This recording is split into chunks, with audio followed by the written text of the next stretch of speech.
Asia द्वीप समूह के उत्तर में हिमालय से लेकर दक्षिण के समुद्र तट तक फैला हुआ यह उपमहाद्वीप भारत के नाम से जाना जाता है। भारत को भरत का देश और यहाँ के रहने वालों को भरत की संतान कहा जाता है। भारत को अंग्रेजों ने इंडिया और मुस्लिम इतिहासकारों ने हिंदुस्तान नाम दिया है। दोस्तों, आज का वीडियो अपने भारत के इतिहास पर है और अपने भारत के इतिहास को 3 पार्ट्स में लेकर आएंगे। दोस्तों, भारत के इतिहास का ये पार्ट 1 है और पार्ट 1 में हम भारत इतिहास के 4 मेन इम्पोर्टेंट सोर्सेज आपके साथ शेयर करेंगे। इसी के साथ अगर आपने अभी तक हमारे मोटिवेशनल टेक चैनल को सब्सक्राइब नहीं किया है तो प्लीज़ चैनल को सब्सक्राइब कर लीजिए। शुरुआत करते हैं पहले और दूसरे सोर्सेज हमारे धर्म ग्रंथ और ऐतिहासिक ग्रंथ से। भारत के प्राचीन धर्म ग्रंथ वेदों के संकलनकर्ता महर्षि कृष्ण द्वैपायन वेदव्यास जी को माना जाता है। नंबर 1, ऋग्वेद में 10 मंडल, 128 सूक्त और 10,462 ऋचाएं हैं और साथ ही ऋग्वेद पढ़ने वाले ऋषि को होतर कहते हैं। ऋग्वेद महर्षि वाल्मीकि ने लिखा है। ऋग्वेद के 3 मंडल में गायत्री मंत्र और 9वें मंडल में सोम देवता का विवरण दिया जाता है।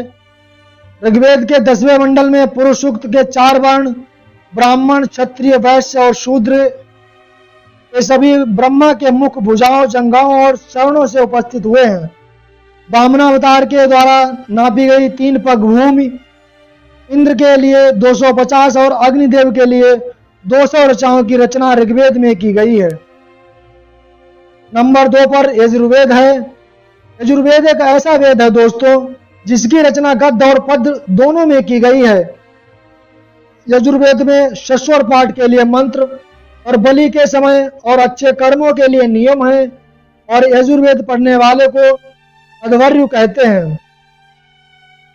तीसरे नंबर पर सामवेद है। सामवेद एक ऐसी रचनाओं का संकलन है जिसे गाया भी जा सकता है और सामवेद को भारतीय संगीत का जनक और सामवेद पढ़ने वाले को उदात्त कहते हैं। आगे बढ़ने से पहले दोस्तों आपको एक चीज क्लियर कर देता हूं, यहाँ ऋचाओं और रचनाओं का मतलब एक ही है, तो प्लीज कंफ्यूजन की कोई बात नहीं है। अब नंबर 4 और सबसे महत्वपूर्ण अथर्ववेद। अथर्ववेद में सभा और समिति को प्रजापति की 2 पुत्रियां भी कहा गया है। अथर्ववेद ऋषि अथर्वा के द्वारा रचित है और अथर्ववेद में रोग निवारण, तंत्र मंत्र, जादू टोना, शाप वशीकरण, आशीर्वाद, स्तुति, प्रायश्चित, औषधि, अनुसंधान और मातृभूमि महात्म्य ऐसे ही अनेक प्रकार से संबंधित मंत्र और साधारण मनुष्य के विचार, अंधविश्वास और विश्वास इन सभी का अथर्ववेद में विस्तार से बताया गया है। और हाँ दोस्तों, एक बात और बता दूं आपको, विवाह के बारे में मंत्र आदि ये सभी भी अथर्ववेद में ही आते हैं। हमारे धर्म ग्रंथ वेदों को अच्छी तरह से समझने के लिए 6 वेदागों की रचना भी की गई है। शिक्षा, ज्योतिष, कल्प, व्याकरण, नियुक्ति और छंद यही वो 6 वेदाग हैं जिससे धर्म ग्रंथ वेदों को समझने में आसानी होती है। इतिहासकारों के अनुसार भारतीय ऐतिहासिक कथाओं का सबसे आसान और सबसे अच्छा विवरण पुराणों में मिलता है। दोस्तों, क्या आप जानते हैं कितने पुराण हैं और पुराण के रचयिता कौन है? पुराण के रचयिता लोहर्ष और उनके पुत्र उग्रश्रवा हैं, ऐसा माना जाता है। इसका कोई ठोस सबूत नहीं है दोस्तों। 18 पुराण हैं जिनमें से मत्स्य, वायु, विष्णु, ब्राह्मण और भागवत इन 5 पुराणों में ही राजाओं की वंशावली पाई जाती है। इन 18 पुराणों में सबसे प्राचीन पुराण कौन सा है? कमेंट बॉक्स में जरूर लिखिए दोस्तों, और मैं इस सवाल का जवाब पार्ट 2 में दूंगा। वायु पुराण का संबंधित वंश गुप्त वंश है और मत्स्य पुराण आंध्र सातवाहन वंश से संबंधित है। विष्णु पुराण मौर्य वंश से संबंधित है।